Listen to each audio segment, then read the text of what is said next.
हुनर के लिए कोई आवश्यक ही नहीं है, मुट्ठी भर रेत हाथ में हो तो हुनर बोलता है, उस आदमी का बोला।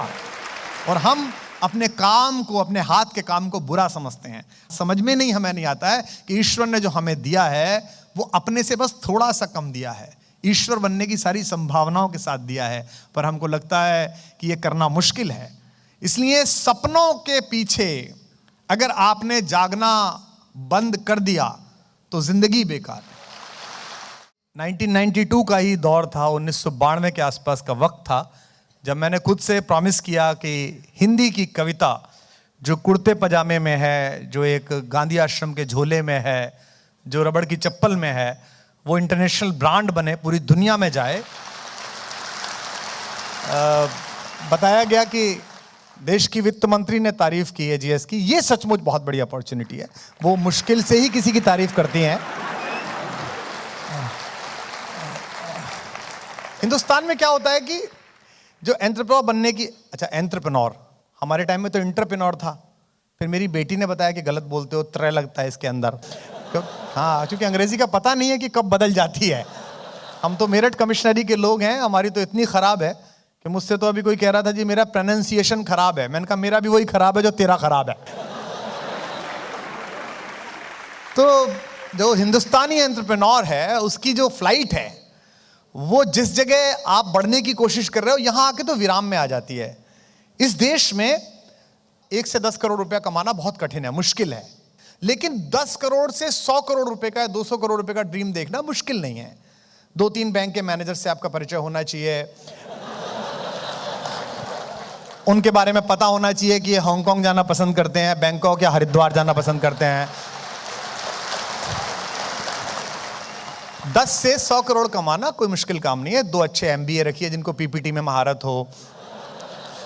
हाँ, यहां भी बैठे होंगे बहुत सारे। तो 2-3 एमबीए अच्छे हो, 2-3 सीए अच्छे हो, कंपनी सेक्रेटरी अच्छा हो, 3 मैनेजर अच्छे हो, तो आप 100-200 करोड़ पर पहुंच जाते हैं। इस 100-200 करोड़ में पहुंचने में क्या होता है कि मर्सिडीज से लेके, घर से मतलब पत्नी के अलावा सब इंस्टॉलमेंट पे होता है। अब इसमें गणेश पूजा से लेके आपकी जयपुर वाली मौसी की लड़की का देवर, उस तक का इलाज आपको कराना है। क्योंकि आप 200 करोड़ के टर्नओवर के आदमी हो गए हैं। फिर आदमी कभी मतलब चादर खींचता है, कभी पैर खींचता है, कभी कंपनी को देखता है, कभी एम्प्लॉयज को देखता है, कभी बोनस देखता है, कभी दिवाली देखता है। इस दौरान अधिकांशतः हर हिंदुस्तानी 90%, 10% रवि साहब जैसे थोड़े हो सकते हैं जो बाहर हो इससे लिस्ट से, उनकी जिंदगी में 2 चीज जरूर होती हैं। एक तो मास्टर, एक गुरुजी होते हैं जिनका फोटो हर जगह लगा रहता है, कार में हर जगह, और एक मिस्ट्रेस वो जरूर होती है जो गुड़गांव में कहीं रहती है। और तो जब वो इंटेलेक्चुअली स्पिरिचुअलिटी एग्जॉस्ट कर जाता है तो वो मास्टर के पास जाता है, और बाकी वैसे एग्जॉस्ट कर जाता है तो वो, और धीमे धीमे उसको अचानक 40-45 के पास एक दिन उसको पता चलता है कि जो दर्द हुआ है ये गैस का नहीं है, 2-4 नलियां बंद हो गई हैं। फिर डॉक्टर उसको बोलते हैं कि अब बेटा थोड़ा स्ट्रेस कम कर दो, ये चिकनाई खाना बंद करो, ये बंद करो, दौड़ो मत, सोचो मत। और यहां से उसके जीवन में वेदांत आना प्रारंभ होता है। वो पतंजलि की बात करने लगता है, गाय का दूध कैसा होता है, और ऑर्गेनिक फूड में क्या खाना चाहिए, और लाइफ में क्या रखा है, कब तक पैसे के पीछे भागोगे, ऐसी बातें वो करनी शुरू कर देता है। अच्छा, उसके जो बेटे बेटियां होते हैं उनको पता नहीं होता है कि पापा की जिंदगी में क्या चल रहा है। वो पट्टे कहीं न्यूयॉर्क के किसी कॉलेज में, लंदन के किसी कॉलेज में पढ़ लिख रहे होते हैं, और वो पौंड को उसी तरह खर्च कर रहे होते हैं जिस तरह हम रुपये को खर्च कर रहे होते हैं। फिर धीमे धीमे वो कहना शुरू करता है हमारी तो लाइफ हो गई। फिर वो संस्मरण पुरुष बन जाता है, कैसे शुरू किया था, इतने पैसे नहीं थे, एक बार की बात है मेरी जेब में केवल 5 रुपए थे, ऐसी बातें शुरू कर देता है। तात्पर्य यह है कि हिंदुस्तान जैसा डाइवर्स कंट्री, जहां अभी लोकतंत्र अपने पूरे सरूर पर नहीं आया है, जहां चीजें अभी लाइंड अप नहीं हुई हैं, जहां डिजिटलाइजेशन नहीं हुआ है, जहां पॉलिटिकल चैलेंजेस बहुत ज्यादा हैं, जहां लोगों को उम्मीद बहुत ज्यादा है, जहां करप्शन का एक स्पेसिफिक लेवल है, ऐसे वक्त में बिना अपनी हिम्मत हारे एक आदमी ने 1992 से अगर 2020 आते आते एक छोटे से संस्थान को यहां तक पहुंचाया है तो यह बहुत बड़ी बात है। क्योंकि यहां जो थकान आती है इस इस मुल्क में काम करते वक्त जो थकान आती है, वो थकान आप पर, मन पर, आत्मा पर, सब जगह हावी होती है। क्योंकि आप इतनी फैलेसीज, इतनी आप एडवर्सिटीज झेल चुके होते हैं, आपको लगता है यार कहाँ झक मारोगे, जो हो रहा है बहुत ठीक है। फिर आप अपने से नीचों को देखते हो कि इनके साथ तो कुछ भी नहीं हुआ। क्योंकि आप जब बड़े बन रहे होते हैं, जब आपका ब्रांड बन रहा होता है, तो आपके साथ पढ़ने वाले लोग, साथ रहने वाले लोग जो पीछे छूट गए हैं, वो बीच बीच में आपको रिमाइंडर मारते हैं कि तू बड़ा हो गया है, और आप उनको भरोसा कर लेते हैं कि हाँ हो ही गया हूं यार, ये लोग, इतने लोग आके कह रहे हैं, सुबह दोपहर शाम आके कहते हैं, और यहां आपके जीवन में संतोष आना प्रारंभ होता है। तो अगर आपकी कंपनी के सबसे पहले व्यक्ति के अंदर ये झील है, जिसके पास कुछ नहीं था, कि वो 2020 में इस कंपनी को यहां तक लाए, तो इस हॉल में बैठे हुए जितने लोग हैं जिनके पास ये कंपनी है, अगर वो दुनिया की नंबर 1 कंपनी के बारे में नहीं सोच रहे हैं, तो वो अपराध कर रहे हैं। हम जिन लोगों से सीखते हैं, बाहर की तरफ देखते हैं, इस देश में आदत है और दुनिया में भी आदत है कि दुनिया के जो लोग जिनसे हम सीखना चाहिए, उनसे जब नहीं सीखना चाहते हैं, तो उन्हें हम किस्से कहानियों में कैद कर देते हैं। जैसे दुनिया में जितने भी भगवान आए हैं, पृथ्वी पर जितने भी अवतार आए हैं, उन्होंने आदमी की तरह जिंदगी जी है, और इन सारी चुनौतियों से लड़के उन्होंने हमें बताया कि ऐसे जीता जाता है। वो किसी भी धर्म के हों, चाहे वो ईसा मसीह हो जो एक सामान्य आदमी की तरह आए, चाहे वो सल्लल्लाहु अलैहि वसल्लम हुजूर मोहम्मद साहब हों जिन्होंने एक सहरा में, एक रेगिस्तान में इतने सारे लोगों की फौज खड़ी की, चाहे वो हमारे दशम गुरुओं की परंपरा हो, चाहे दशमेश पिता गुरु गोविंद सिंह जी हों, चाहे राम हो, चाहे कृष्ण हो, ये सब वो लोग हैं जिन्होंने निहत्ते इस पृथ्वी पर आकर मनुष्य को यह बताने की कोशिश की कि ऐसे किया जाता है। देख, तेरे जिंदगी में तो कोई भी कष्ट नहीं है, मेरी जिंदगी देख, मेरी जिंदगी में कितना कष्ट है, राम के यहाँ कितना कष्ट है, कृष्ण के यहाँ कितना कष्ट है, गुरु गोविंद सिंह जी के यहाँ कितना कष्ट है, कि पिता का भी बलिदान दिया है, चारों बेटों का भी बलिदान किया है, और खुद भी इस देश धर्म के लिए, मनुष्यता के लिए कुर्बान हुए हैं। लेकिन हम चाहते हैं कि हम ऐसा कैसे करें, तो हम क्या करते हैं, उनका मंदिर बना देते हैं, उनका गिरजाघर बना देते हैं, उनका गुरुद्वारा बना देते हैं। तो फिर हम कहते हैं ये तो भगवान है, हम कैसे कर सकते हैं। और आप कहाँ से कुछ कर सकते हैं। अभी जो जिन्होंने किया था वो हैं या नहीं, चले गए हैं, जो आर्टिस्ट थे यहाँ पे जो कर रहे थे, मतलब हुनर के लिए कोई आवश्यक ही नहीं है, मुट्ठी भर रेत हाथ में हो तो हुनर बोलता है। उस आदमी का बोला, उसके पास कुछ नहीं था। लोग कहते हैं ना मेरे पास साधन नहीं है, मेरे पास सुविधाएं नहीं है। अरे भाई, उस आदमी के पास कुछ भी नहीं था, वो इस जुहू के किनारे से 2 मुट्ठी रेत लाया था, और उसके पास उंगलियां थीं। दुनिया में एनाटॉमी के बड़े लीडर्स आपको बताएंगे कि हम चिंपांजी से विकसित जब हुए हैं, हम में और चिंपांजी में केवल एक ही अंतर है, हम ये अंगूठे को इस छोटी वाली पहली उंगली से मिला लेते हैं, चिंपांजी मिला नहीं पाता, वो यूं ही पकड़ता है, मिला नहीं सकता इसे।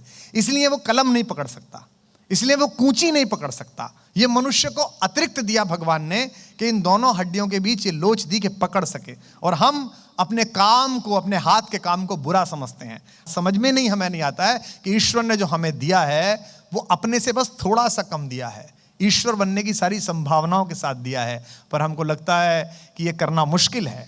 इसलिए सपनों के पीछे अगर आपने जागना बंद कर दिया तो जिंदगी बेकार है।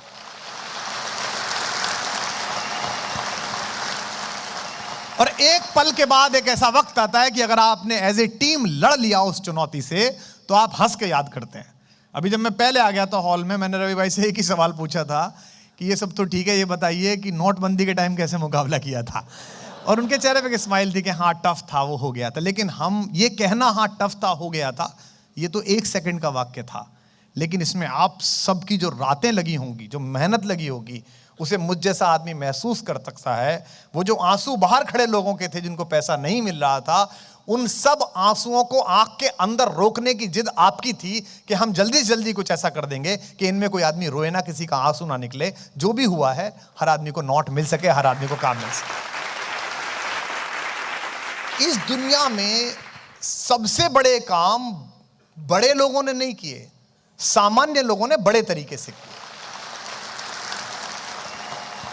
और बड़े होने की राह पर जो सो कॉल्ड बड़प्पन है, जिसमें जनता देखे सुने, आपके बारे में बात करे। मैं जिस कस्बे में पैदा हुआ, गाजियाबाद जिले के पास एक छोटा सा कस्बा है पिलखवा, वहाँ चादरों वादरों का काम होता है। मेरे पिताजी टीचर थे। और हिंदुस्तान में जो शिक्षा है ना, वो आपको एक काम की तरह दी जाती है। जैसे विदेश में जो विश्वविद्यालय हैं, अगर कुछ लोग गए हों, तो वहाँ क्या है कि एक बड़ा बिग बाजार टाइप का है, एक ओपन मार्केट है यूनिवर्सिटी, चीज़ें रखी हुई हैं, ये स्विमिंग का है, ये डिक्लेमेशन है, ये डिबेटिंग सोसाइटी है, ये एंटरप्रेन्योर्स क्लब है। आपका मन है जाइए, आपका मन है हॉस्टल में सोते रहिए। हिंदुस्तान में तो बाकायदा कोर्स है, मार के पढ़ाया जाता है, ये कर, नंबर आते हैं और नंबर का बड़ा प्रेशर रहता है। और मतलब बाप बिल्कुल टेस्ट में भी गया। हमारे पड़ोस में ही एक चौधरी साहब, उन्होंने अपने लड़के से कह दिया कि ससुरे तू हर महीने फेल हो जाता है, ये छमाई अगर इसमें फेल हो गया तो मुझे पापा कहने की जरूरत नहीं है। अगले दिन वो सुबह बस से उतरा तो उन्होंने पूछा, हाँ भी राजू क्या हो गया? बोले रहने दे रामपाल, वैसे ही मूड खराब है मेरा। ऐसी सिचुएशन से जो लोग देश में निकले, चाहे छोटे कस्बों से निकले, छोटी जगहों से निकले, उन्होंने अपनी एडवर्सिटीज को अपनी अपॉर्चुनिटीज बनाया। एपीजे अब्दुल कलाम साहब, आपने पढ़ा होगा फायर ऑफ द विंग्स में, एनडीए में सेलेक्ट हुए और अपनी बहन के गहने बेचकर देहरादून में आए एग्जाम देने के लिए, एक तरफ का किराया लेके, ये सोच के कि सेलेक्ट तो हो ही जाऊंगा, और अनलकीली वो सेलेक्ट नहीं हुए। तो कभी आप ऋषिकेश गए हो, वहां शिवानंद आश्रम है, अब तो बहुत सारे कैफे बन गए हैं, वहां एक पहाड़ी है, वहां से वो आत्महत्या करने के लिए गए कि अब घर जाके वापस क्या करूंगा, जिंदगी में कुछ बचा नहीं, पहुंचूंगा कैसे केरल तक। वहां उनको स्वामी शिवानंद सरस्वती ने देख लिया घूमते हुए। वो उठे थे पूजा से और खाने के लिए जा रहे थे, उन्होंने देखा एक लड़का बेचैन घूम रहा है, नीचे से नाप रहा है, पीछे जा रहा है, आगे आ रहा है। तो वो तुरंत गए, उन्होंने कहा बेटा क्या हो गया? तो उसने कहा साहब मैं मरना चाहता हूँ, मैं ऐसे से आया था, ये नाम है मेरा। तो शिवानंद जी उनको ले गए अपने आश्रम में कि अच्छा चलो सुबह देख लेना, अभी तो तुम खाना खा लो, तुम्हारा काम जो है तो सुबह कर लेना। तो उन्हें वो ले गए, खाना खिलाया और उन्हें पैसे दिए किराए के कि वापस लौट जाओ। तो सुबह चलते समय एपीजे अब्दुल कलाम ने, जो युवक ही थे उस समय 17-18 साल के, उन्होंने शिवानंद सरस्वती से पूछा कि आप तो महात्मा हैं, भगवान के बहुत निकट हैं, मुझे बता सकते हैं कि मेरा एग्जाम भी अच्छा हुआ, मेरी इंटेंशन भी बड़ी पवित्र है, मेरी बहन ने अपना कड़ा बेच के मुझे भेजा, भगवान ने मुझे ये नौकरी क्यों नहीं दी? जो उत्तर उन्होंने दिया असफलता के बाद हर बार इस कहानी को दोहराइए। शिवानंद जी ने उस 17-18 साल के लड़के से कहा, जो बाद में देश की सबसे मोहब्बत पाने वाला आदमी बना, उसको कहा भगवान ने तुम्हें ये वाला काम इसलिए नहीं दिया क्योंकि शायद भगवान तुम्हें इससे बहुत बड़ा कोई काम देना चाहता है। तो एवरी लॉस्ट अपॉर्चुनिटी, आपके द्वारा खोया गया हर पल जिसमें आप ये सोचते हैं कि ये तो नुकसान हो गया, उसको अगर आप ये मान के चलेंगे कि कोई बेहतर चीज इंतजार कर रही है। और मैंने जीवन में ये किया है, मैंने जीवन में 2-3 पराजय देखी हैं जिन्हें सो कॉल्ड पराजय कहा जाता है, जिसका एक जिक्र तो ये अभी कर रहे थे कि हमारे कुछ बनाए हुए वहां बैठे हुए हैं और उन्होंने हमारा ही बना दिया। लेकिन मैं अब भी काम कर रहा हूं, आप लोगों के बीच जा रहा हूं, दुनिया भर में जा रहा हूं, गूगल जा रहा हूं, कैलिफोर्निया असेंबली जा रहा हूं, क्योंकि मुझे सदा यह लगता है ईश्वर ने किस इससे बड़े काम के लिए मुझे नियुक्त किया है। तो जब सबसे पहली चीज है एडवर्सिटीज से आंख मिलाना। चुनौती भगवान की सबसे खूबसूरत लड़की है और भगवान उसका हाथ किसी योग्य आदमी के हाथ में देता है, खराब आदमी के हाथ में देता है, बहुत चुन के देता है। अगर इस करेंसी के डिजिटलाइजेशन का, इस एटीएम का, इस डिमोनेटाइजेशन का अगर आपको दिया, आपने संभाल लिया। हम तो डरते थे, प्रधानमंत्री जब 8 बजे आके बोले भाइयों और बहनों, तो पहली चीज जो मुझे आपसे शेयर करनी थी वो थी यही कि एडवर्सिटीज को अपॉर्चुनिटीज समझिए। अगर वो जब तक आप समझ रहे हैं तब तक आप विनर हैं। और दूसरी जो की है पेशेंस। 3 P हैं प्रोग्रेस के लिए। पहली है पेशेंस, धैर्य रखिएगा। राम को देखिएगा, आप कृष्ण को देखिएगा, दशमेश पिता गुरु गोविंद सिंह जी को देखिएगा, सोच के देखिएगा किसी आदमी की ह्यूमैनिटी के नाम पर 4 बेटे हैं, चारों बेटे काम आ गए, अब बेटा ही नहीं है कोई भी। और गुरु गोविंद सिंह जी की पत्नी ने उनसे पूछा, माता सुंदरी ने, कि मेरी कोख खाली हो गई, चारों बेटे चले गए। जो उन्होंने जवाब दिया वो शायद उस कम्युनिटी के लिए आपकी तालियां हो जिसने इतना बड़ा बलिदान दिया। गुरुदेव ने कहा कि देश धर्म के वास्ते वार दिए सुत 4 और 4 मरे तो क्या हुआ, जीवित कई हजार, अभी तो हजारों बेटे मेरे जिंदा हैं। दूसरा है धैर्य, पेशेंस, कि आप धैर्य कितना रखते हैं अपने काम करने के लिए। अधैर्य हमें मरवाता है, जल्दबाजी हमें मरवाती है। और दुनिया की कोई भी चीज आप देख लीजिए, जिसके पास भी सफलता आई है, शॉर्टकट से नहीं आई है। ये तो जितनी शॉर्टकट की स्टोरियां चलती हैं हमारे चारों तरफ, फिल्मों में चलती हैं, ग्रास रूट से कटे हुए ऐसे लोगों की जमात जो है वो 135 करोड़ के देश में कितनी छोटी है।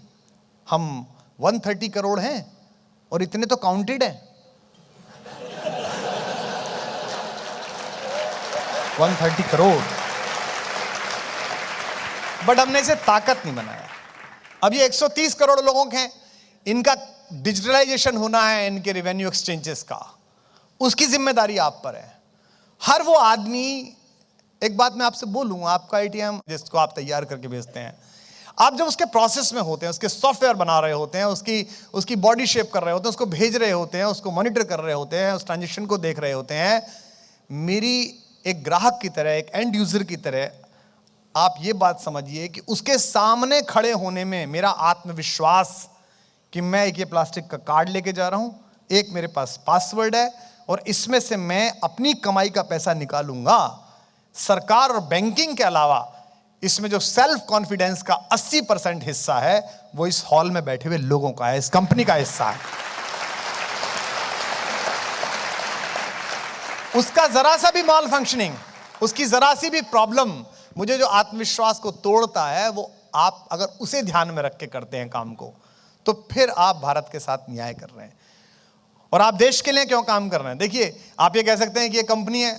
कल इस वीडियो को सुन के मुझे कोई कह सकता है कि यार कुमार विश्वास, वो रवि भाई बैठे थे, तुमने बड़ी तारीफ कर दी, कंपनी तो है, पैसा कमा रही है, टर्नओवर है, लिस्टिंग है, सब कुछ है। देश का मतलब लाल किला थोड़ा ही है, देश का मतलब पार्लियामेंट थोड़ी है, देश का मतलब विधानसभा थोड़ा ही है। मैं अच्छा कवि बन जाऊं, आप अच्छा काम करने लगे, एम्प्लॉय बन जाएं, हमारे हिस्से का देश बनना शुरू हो जाएगा। इसके लिए कोई बाहर से आदमी आमंत्रित नहीं करना है। केवल भारत में अगर आप हैं तो भारत का गौरव है, लेकिन अगर आप पूरी दुनिया में हैं तो आप पूरे विश्व में भारत का गौरव है। हम दुनिया के किसी भी हिस्से में जाते समय जब किसी एयरलाइंस की बुक निकालते हैं, जो ट्रैवलॉग बुक होती है, उसके पन्ने पलटकर देखते हुए अगर मुझे किसी भी इंडियन कंपनी का नाम मिलता है, what proud I am feeling कि दुनिया के आखिरी कोने में, जहां दुनिया खत्म होती है, जहां न्यू ईयर सबसे पहले आता है, इसके बाद तो केवल डॉल्फिन बच रही हैं, वहां भी हिंदुस्तान लिखा हुआ है। तो एज ए इंडियन मुझे फील हो रहा है। तो अगर आप सबको, अगर मैं किसी दुनिया के दूसरे देश में देखूं, अगर मैं स्पेन में जाऊं और मुझे लगे वहां की मुद्रा निकालनी है और मैं जाऊं उस एटीएम के पास और वहां मुझे एजीएस लिखा मिले, तो मुझे लगता है कि मैं इतना ज्यादा भारतीय महसूस करूंगा, इतना ज्यादा हिंदुस्तानी महसूस करूंगा। देखिए, 1930 से लेकर 1960 तक अमेरिका में जो आदमी जहां खड़ा था वो उस देश के लिए मेहनत कर रहा था। इस देश में यही एक समस्या है और इसका अगर हम सॉल्यूशन कर लें कि आने वाले 25-30 साल अगर पूरा देश मेहनत कर ले, तो 19वीं शताब्दी अगर इंग्लैंड की थी, 20वीं शताब्दी अगर अमेरिका की थी, तो ये 21वीं शताब्दी हिंदुस्तान की हो सकती है। ये सेंचुरी हमारी हो सकती है। स्टार होने के लिए, इस देश में मोहब्बत पाने के लिए, एक्रेडिटेशन पाने के लिए फिल्में, क्रिकेट, लिटरेचर और पेस्ट्री होना बहुत आवश्यक नहीं है। जो लोग कहते हैं ना फिल्मों से ही मिलेगा, क्रिकेट से ही मिलेगा, लेकिन जिस समय दुनिया की सबसे बड़ी यात्रा पर हिंदुस्तान जा रहा था, चंद्रमा पर, उस समय पूरे देश का सबसे बड़ा हीरो वो सामान्य सफेद शर्ट और एक ग्रे पैंट पहनने वाला इसरो का चीफ बन गया था। हर आदमी उसे अपना हीरो मान रहा। तो अगर आप अपना काम पूरी मेहनत, तल्लीनता के साथ करते हैं, तो एक दिन ईश्वर, नियति, डेस्टिनी जिसे कहते हैं, वो आपको रिवार्ड करता है। पहला है पेशेंस, दूसरा है प्रेजेंस, उपस्थित रहना। हम कई बार गायब हो जाते हैं। बहुत सारे लोग हैं जिनके अंदर पेशेंस है, पॉलिटिक्स में आप देखिए। और आखिरी है प्रोग्रेस का, जिसे मैं मानता हूं परसुएंस। आप परस्यू करते रहिए, जैसे आप एचआर में करते हैं अपने काम के लिए, लगातार छुट्टी हो, प्रमोशन हो, आप परस्यू करते हैं ना, लगातार बोलते रहते हैं। एक दिन वो इरिटेट होकर कहता है दे यार इसे खत्म कर मामले को। ऐसे ही अपने काम के लिए, अपनी डेस्टिनी के आगे लगातार उससे कहते रहिए, अपने आप से कहते रहिए। तो अगर ये 3 P मिल जाएं तो प्रोग्रेस फाइनल है, होनी ही है। और मैं आशा करता हूं कि अगली बार जब मैं मिलूंगा तो यहां जो आंकड़े लिखे हुए हैं, ये इन तीनों के साथ मिलकर कम से कम 3 गुने तो लिखे होने चाहिए। ये आप वादा करें, खुद से भी, मुझसे भी और अपनी कंपनी से भी। सर, बस एक संदेश हमारे युवाओं के लिए कि जो हमारी पॉपुलेशन है, जो सब जनता है, 90% एक युवा है और युवाओं का कुछ अपने चैलेंजेस होते हैं कि उसी वक्त उनको करियर का भी निर्माण करना होता है और फैमिली पे भी ध्यान देना होता है। वर्क लाइफ बैलेंस की हम लोग बात करते हैं, लेकिन जो युवा लोग हैं उनके लिए क्या संदेश है आपका? मोहब्बत किसी से करिए, मुल्क से करिए, काम से करिए, किसी महबूब से करिएगा। अगर आप पूरी नहीं करते हैं तो बेकार है। कैफी का शेर है कि जिंदा रहने के मौसम बहुत हैं मगर जान देने की रुत रोज आती नहीं। हुस्न और इश्क दोनों को रुस्वा करे वो जवानी जो खून से नहाती नहीं। अगर आप जवान हैं,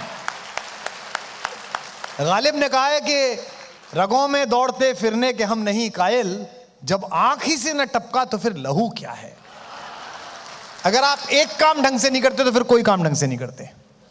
आधे आधे आधे मत होइएगा। आधे प्रेमी बने, आधे अच्छे एम्प्लॉयर बने, आधे अच्छे एम्प्लॉय बने, आधे अच्छे बेटे बने, आधे अच्छे भाई बने। जो करिए पूरा करिएगा।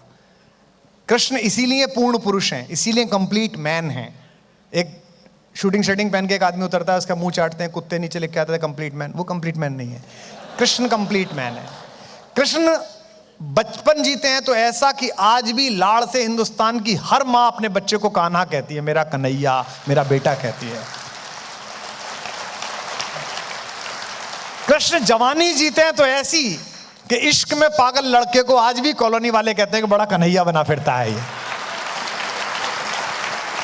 कृष्ण युद्ध रचाते हैं, स्ट्रेटेजिस्ट। जब मैनेजमेंट संभालते हैं तो ऐसा संभालते हैं कि 5 वनवासी लड़कों को दुनिया की सबसे बड़ी ताकत के सामने महाभारत में जीत दिला देते हैं।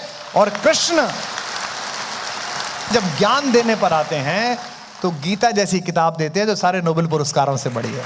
तो जो भी करिए पूरा करिए, अधूरा कुछ मत करिए। बहुत बहुत शुक्रिया, धन्यवाद, लव यू ऑल।